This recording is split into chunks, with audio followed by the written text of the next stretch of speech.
Hello and welcome to DATAVERSITY Talks, a podcast where we discuss with industry leaders and experts how they have built their careers around data. I'm your host, Shannon Kemp, and today we're talking to Gail McAuliffe, the Senior Advisor Data Management at the Canadian Air Transportation Security Authority.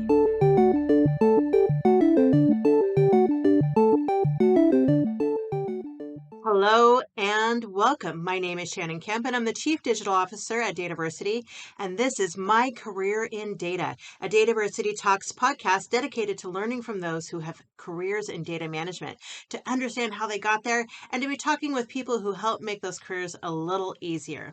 To keep up to date in the latest in data management education, go to dataversity.net/subscribe. Today, we are joined by Gail McAuliffe, the Senior Advisor Data Management at the Canadian Air Transportation Security Authority, and she is a member and former board member of the DAMA National Capital Region. And normally, this is where a podcast host would read a short bio of the guest, but in this podcast, your bio is what we're here to talk about. So, Gail, hello and welcome. Hi, Shannon. Great to see you. Great to be with you. Thank you. Likewise. We've known each other for a while, and thanks for all your contributions to the data management community. You were so active in so many things that we do, and really been a great network and support to so many others I know. So really appreciate it, Gail. So tell me, what is your, I just kind of blurred over it, but what's your current job title? And so what does that mean? What is it you do? Okay, so I'm a senior advisor at CATSA, which I explain it to people, it's the Canadian equivalent of the TSA. The only difference is that the screeners that you see in the airports in Canada actually work for a screening contractor who's been contracted by CATSA to provide those screening officers.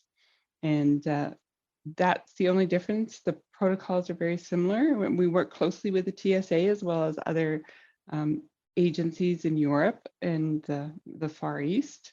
So at the moment, I'm here to help continue to drive forward the data management program. It was implemented in 2014, and it took a while for it to get some momentum, and I've been trying to push the importance of data, importance of including data management at the table as earlier in the process as possible. Because I remember when I first started, one of our most important identifier of data is locations. And then for, the airport, what terminal it's in, where is the equipment located?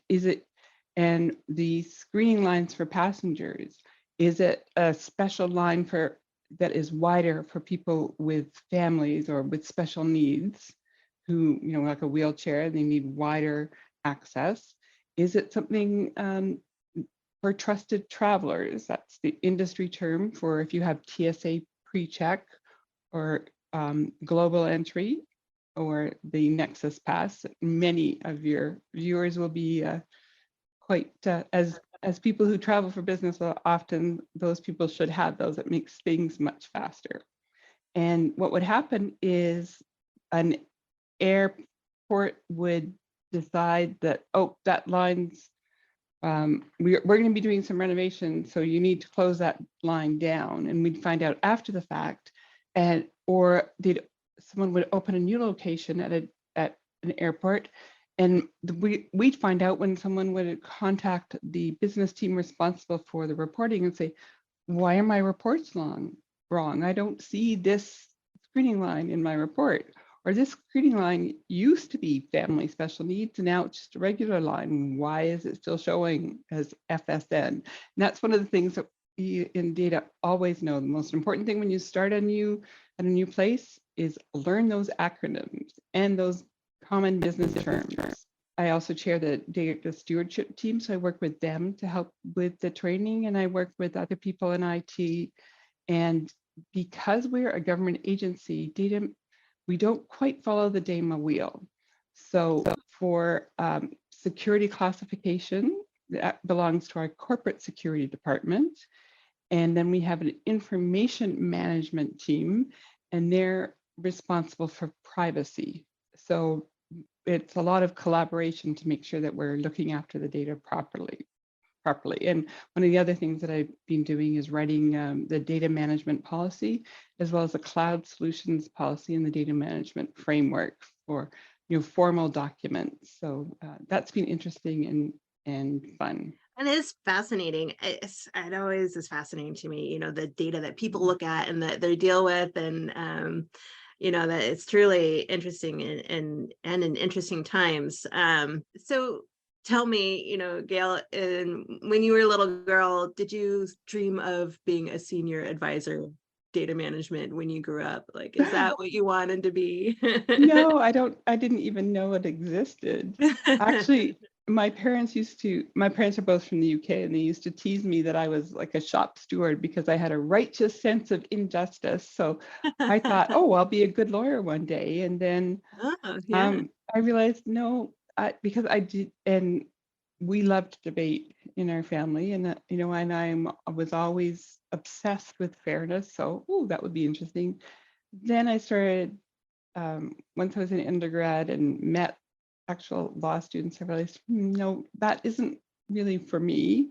So I just got a liberal arts education, which often people do. And as Paula Poundstone says, the reason adults ask kids, what do you want to be when you grow up? Because the adults are looking for ideas. And that was one thing. I wasn't really sure what I wanted to do, but I knew I wanted to do something interesting and hopefully make a positive contribution. So I I love started off, that. Go ahead. yeah, I started off as an underwriter for a property casualty insurance company, so houses and cars. And without knowing it, was actually good training for data management because preciseness and accuracy are so important in Mhm. insurance. Sure. Describe the piece of jewelry that you're putting additional insurance on. And if it's a diamond, it's the clarity, the cut, the color, and obviously, and the size all determine the value. So those are dimensions of a diamond, but I didn't know what dimensions were back then. Also, slowly changing dimensions. Dates are so important in insurance. For example, I have a break-in at my house, and things are stolen, but Mhm. I just submitted my application to the insurance broker. But the insurance broker has often been granted the authority to bind coverage, so actually cover you as soon as you signed your application. So that application might not even be at the insurance. Well, back last century, it wouldn't have arrived by courier or snail Right. mail to the insurance company. But yes, you're still covered because the effective date was the 1st of March, and the break-in happened on the 2nd of March, and the underwriter didn't see it until the 3rd of March, but that's okay because the underwriter would have agreed to write it. So that's something that really stood me in. And also document your file. My very first manager, that was her mantra, which meant Mm, record the date and the yeah. time, the name of the person, what agency or insurance brokerage they were from, and then the details. And I've actually had my notes looked at twice in examinations for discovery, pre-trial Mm, examinations. So mhm. again, that's all about the data. So how did that lead you to your current role, and what was your path to get into become a data management expert? It was quite circuitous, I'd say. I was underwriter at different companies, and I then began to work at a new company as a head office underwriter, which is someone who advises underwriters across the different regions of the country as to how to define a coverage. I also helped to write policy wording or update policy wordings. But that was back when most insurance policy wordings were written in legalese, and we were changing it to plain language. And that position was in the technical team, which, Right. so beside a small IT shop, and I worked closely with a business analyst, thought, oh, that looks interesting. So next job I got was as a business analyst, working for a startup in insurance. And I started off as a BA, and then I became a product owner and project manager. We wore lots of hats back then.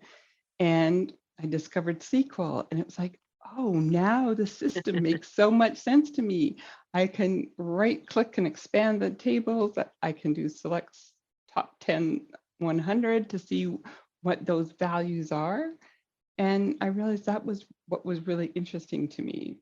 So my first real data management job was implementing, representing the project management business side of the organization in conjunction with an MDM implementation consulting firm.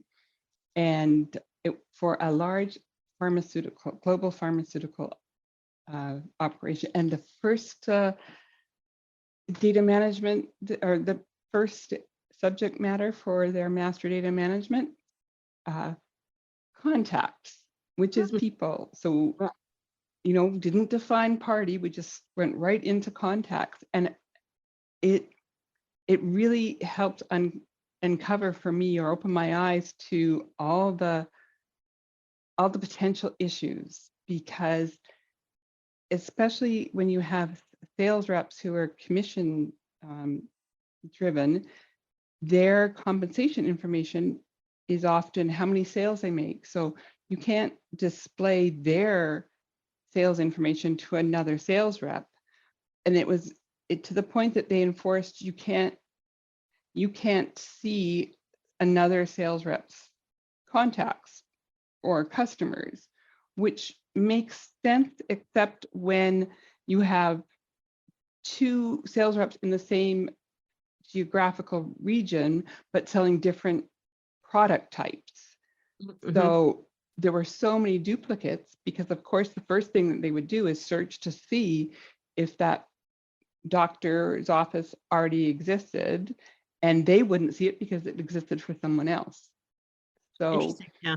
Yes, it was interesting, and that was fun. And then I just continued in different data roles in insurance and in healthcare, and I eventually became global director of business intelligence for a global insurance broker. And it was interesting because we did operational financial reporting from our data warehouse. Mm-hmm. So that was a lot. It was very interesting at the last week or two of the month, and the first week of the month, because that's when everyone wanted to look at their reports. And of course, sure, when you're trying to load transactions that during, for 2 weeks in the month, hardly anyone looks at. And then for the first and the last week, everyone's loading transactions and everyone's trying to look at it. So then we made the decision to move back to Canada. And so I ended up in Ottawa. And, as a almost bilingual person, I wanted the opportunity to be able to regain my French speaking and writing. So that's been fun. Oh, nice. And, yeah. So here I am, and continuing to do it, and lucky enough to be able to work from home whilst I'm doing this. That's fascinating. It's a very interesting path indeed. And so as you've grown into this, we've talked, do you see the importance of, well, actually, let me back up a bit. What is your definition of data then, and how do you work with it? You've talked about it a little bit, but how do you work with it in your current job? You talked about the data that you analyze, but what else do you do with it?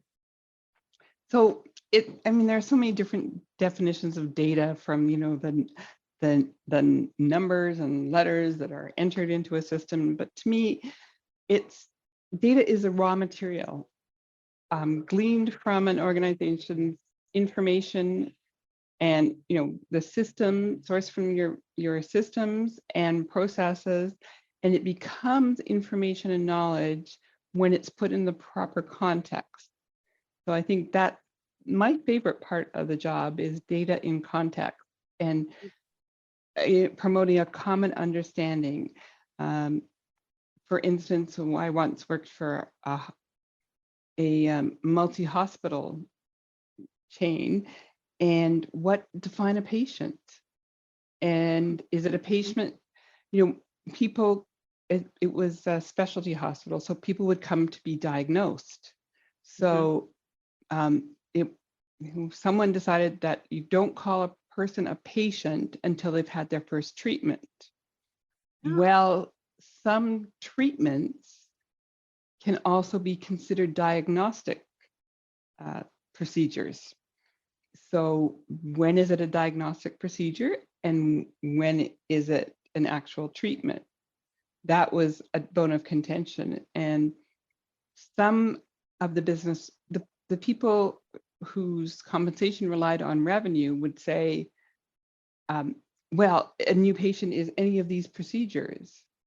Well, okay, so you're going to artificially inflate your number of new patients in the first year using this, because it was an organization that decided to implement a new process by implementing a new system.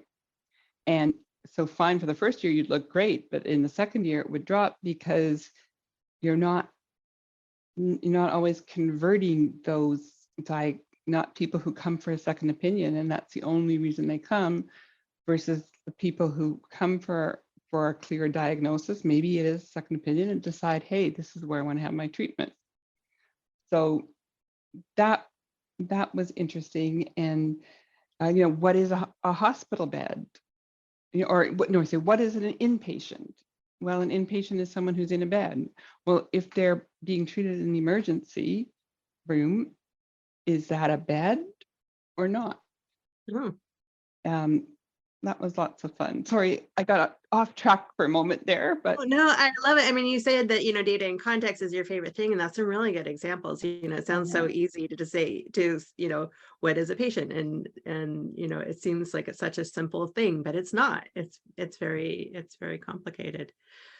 Especially in the DATAVERSITY webinars, when people say, oh, customer is something that is a subject area of master data, and the people who have been in data management for a while kind of chuckle to themselves, saying, yeah, it's an obvious place to start, but it's not an easy place to start, because define a customer.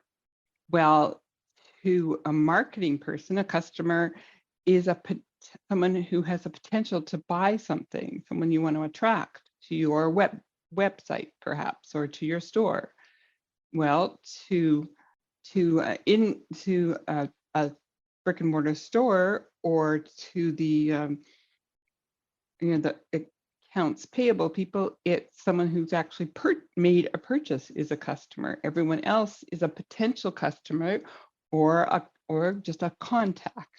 And actually at that hospital, some of the inside sales reps, because they were, if they answered a call from a potential patient, then that person would always be routed back to them. So they would that person did become a patient, then that counted to, that was a positive aspect of their compensation. And they wanted, but it takes time to enter information into the system when you're talking to someone. So they wanted to be able to save a contact with just the first name. Yeah. How many, not, there aren't as many Shannons and Gails in the world as there are Johns and Peters and Sure. Marys and Karens. So Right. it's just not feasible. With a robust catalog of courses offered on demand and industry-leading live online sessions throughout the year, the DATAVERSITY Training Center is your launchpad for career success. Browse the complete catalog at training.dataversity.net and use code DVTalks for 20% off your purchase. And is that how you work with data currently in your current role, is putting it into context for people, and is that primarily what you do? And that, Yeah. yeah. One of the first things I did was, for myself, I created a glossary, because there was a glossary of terms for, specific to, what's a screening officer, what's a passenger. Those are pretty straightforward, but there was a lot of specialty things. But I just wanted to make sure that even though we're using the same word, do we mean the same thing? Right. Like customer is that great example. We're using the same word, but there are 3 different definitions depending on the area of the business. So, how many vendors advertise that they can give you a 360-degree view of your customer? Well, that's great if you know who if everyone agrees that customer means the same thing. And Right, so that's yeah. one of the biggest things that I try and emphasize to people is define your process, define your terms before you try and implement a tool. I remember listening to Claudia Imhoff one time, and she was talking about the first class airline experience, where the CEO talks to another CEO and learns about this great tool that they've just implemented, and it's increased revenue and decreased costs. And they come to IT and say, okay, we want to implement this. What for? Why? And they don't know. They just heard that it's a good thing. So, just like data-driven approach, a couple of years ago, everybody wanted the data-driven approach, but no one was really sure what that meant.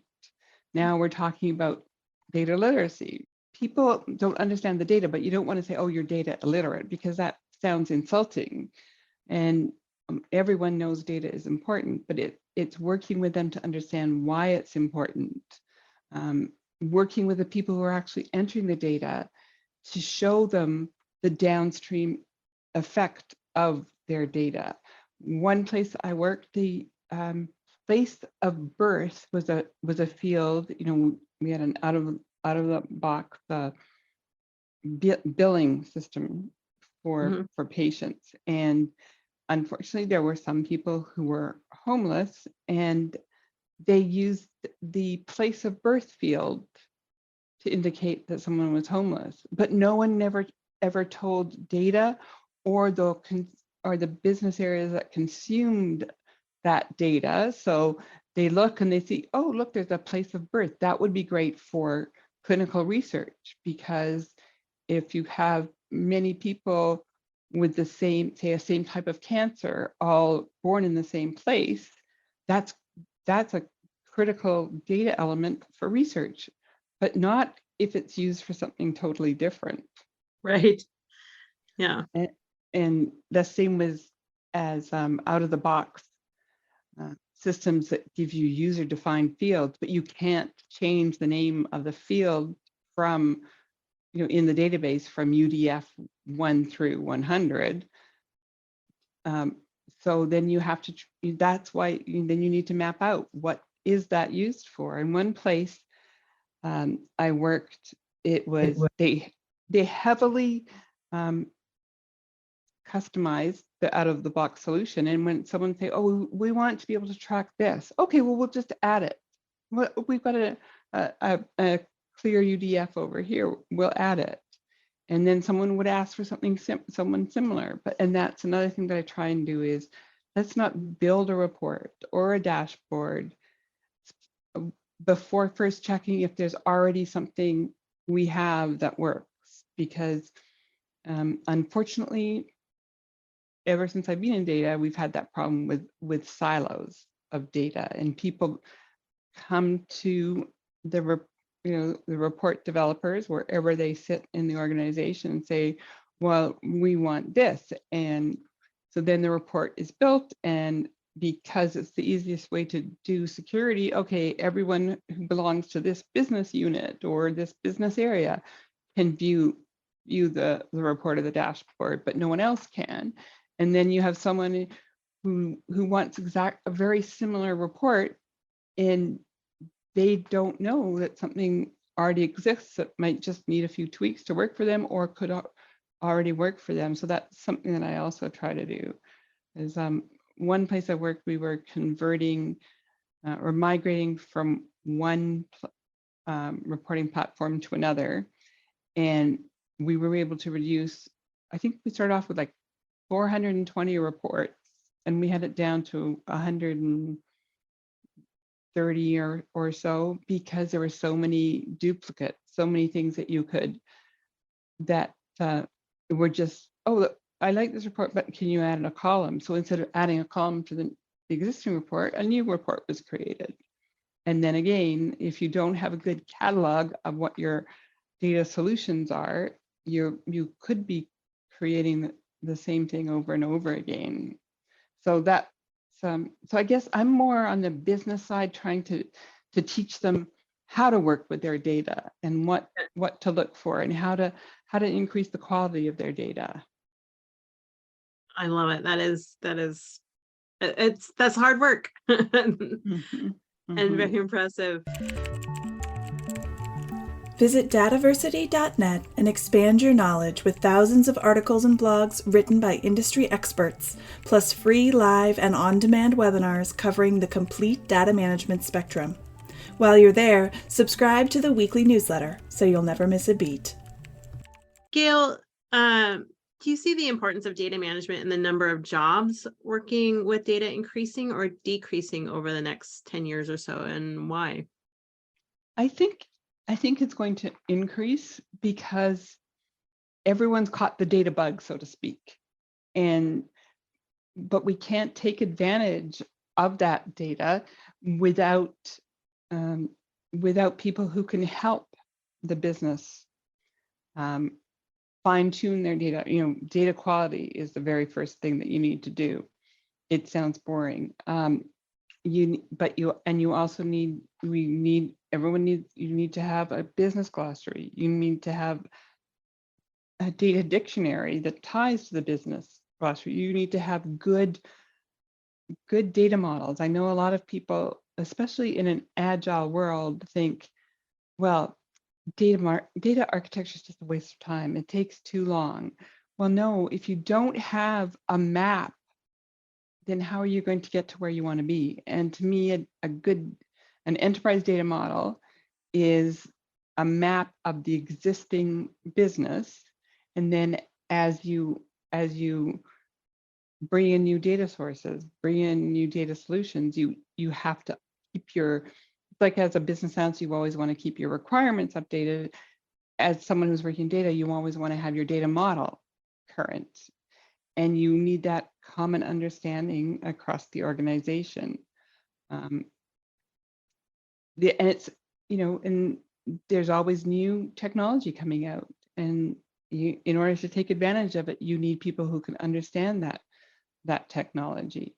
Many people are realizing that many organizations are realizing you don't need to keep everything on premises. And vendors are kind of pushing that by saying, you want the best that we have to offer? Well, it's available in the cloud.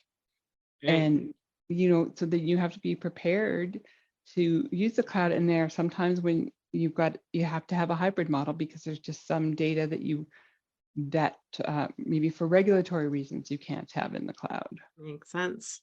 So what advice then would you give to people looking to get into a career in data management?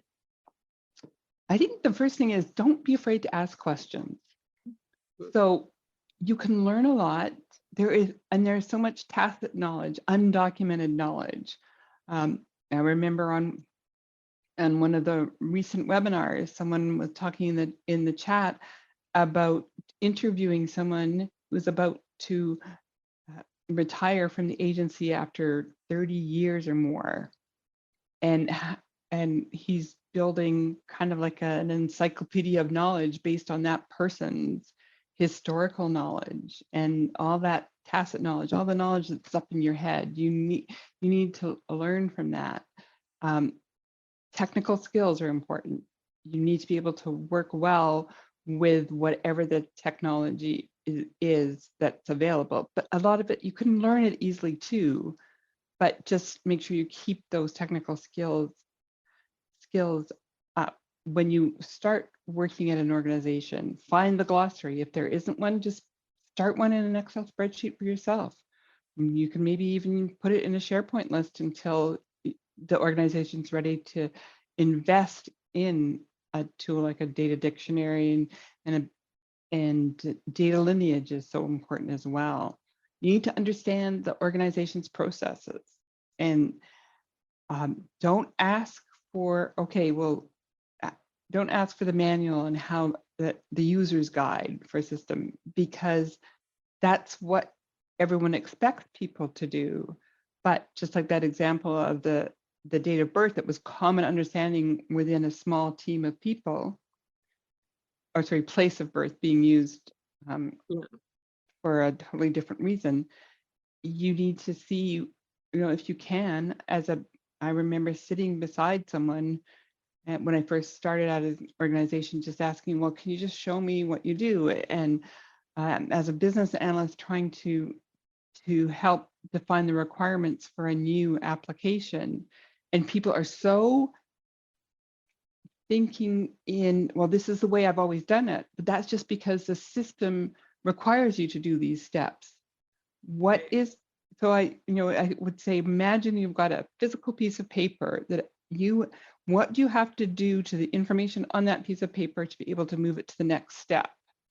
And don't think about how you currently do that. Think about what needs to be done, and then we can figure out how best a tool can facilitate that process. So often we migrate to a new platform, but we migrate our garbage, our redundant reports, our rot data, as Peter Aiken likes to call it, redundant, obsolete, and trivial. That's important. Keep learning, but you need business knowledge as well. You can't get a deep down business knowledge, but you need enough business knowledge. And so not only don't be afraid to ask questions, but know who to ask or where to go to find the answers, because that's one of the things I've always said to people is, I may not know the answer, but I will find the answer. And it's the more you do it, the more you know where to look for those right answers for that information. And don't forget your business subject matter experts. Don't forget what people sometimes refer to as the shadow IT, the departments who have built their own data analytics solutions. What are they doing? Let's learn from them. Maybe we can leverage what's already there. Maybe we can teach them how to leverage what they've already built and help make it better. So I think that's about it. Go ahead. Join DAMA, join the data governance professionals organization. Attend DATAVERSITY webinars. Look at the professional training available. Go to conferences.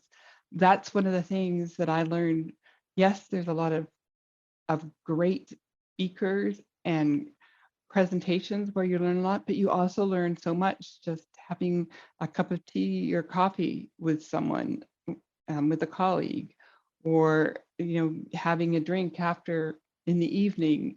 And data people like to talk about data problems and data solutions, and that's been very helpful as well. And I think that's one of the reasons that I really enjoy DATAVERSITY webinars, is because I'm with my people. I'm with people who understand the value of data and are fighting to bring that their understanding to the organizations they work with. That's awesome. So I think, in summary there, I mean, it's so important is, really to have an open mind, be curious, and be open to learning, and don't assume anything, right? That is the best thing. Don't assume, and don't presume either. Yeah. And especially, I know that when you're starting off, you're full of confidence in your technical abilities, but, listen, it's amazing. I read Peter Covey's 7 Habits of Highly Effective People so many years ago, and so many things he says come back to me as you first seek to understand. So don't try, and I know I'm guilty of this too, where you want to jump in and help, but you can't help if you don't understand the problem. So first seek to understand the problem from the point of view of the different business areas. And, and that's why you need a map of data modeling. You can't get to where you're going if you don't know where you are right now. So true and so important. And Gail, thank you so much. This has been really a great conversation and really interesting in what you're doing. I love these conversations to find out more about you and what you're and all the great things that you're doing. And thanks to all of our listeners out there. If you like to keep up to date on the latest podcasts and the latest in data management education, you may go to dataversity.net/subscribe. Until next time, Gail, thank you so much. Thanks, Shannon. This has been so much fun. I love talking data. Thank you for listening to DATAVERSITY Talks, brought to you by DATAVERSITY. Subscribe to our newsletter for podcast updates and information about our free educational articles, blogs, and webinars at dataversity.net/subscribe.